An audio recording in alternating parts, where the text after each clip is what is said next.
part 2 to my Ableton Ruins samples video. I saw some people in the comments noting that I had the filter on in the simpler, which I did, and they were thinking that that might have affected the sound. So as you'll see, the filter's turned off. This is what it looks like on. I'll have the filter turned off for this video. And then I also saw a lot of people confused on how warp works or how it looks in the simpler. So warp was turned off for the first video. This is what it looks like when it's on. Notice how it lights up and then complex lights up. This is what it looks like off. So on and off. It was off in the first video, and I saw a bunch of people saying that they thought that the warp was on. It wasn't. So then also for clarity, on the timeline example, as y'all can see, the warp is off here. Let me move my big head. The warp is off here as well. This is what on would look like. This is what off looks like. So the warp was off for the previous video. It's off for this video, in case you were unclear on how Ableton looks. Okay, so the warps were turned off, and then I'm gonna have the filter off for this video because I did have that on. And then if you were curious about my settings, boom, set to high quality. So there should be no back and forth. Everything is turned off. So I'm gonna burn these examples. I'm gonna burn through these real quick. Number 1 is gonna be directly out of my Splice app, how it should sound. Number 2 is going to be directly off the timeline, which we just established. There's no warping on.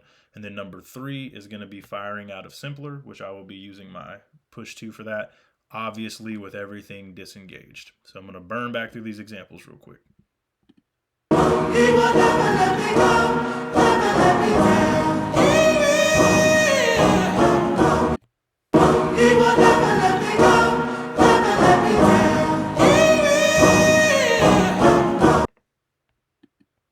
He will never let me go, never let me down.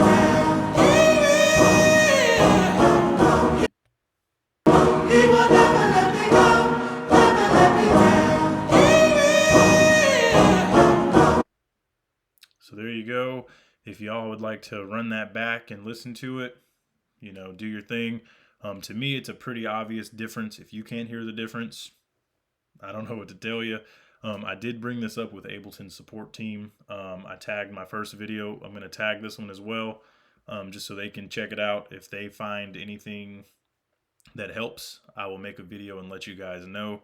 I did see someone commented, and I pinned their comment to the top, Garabato, saying that a workaround could be using the simpler and then converting it over to a sampler, and then turning on like the interpolation or something up in the top corner, switching that over to best, and then reverting it back to a simpler.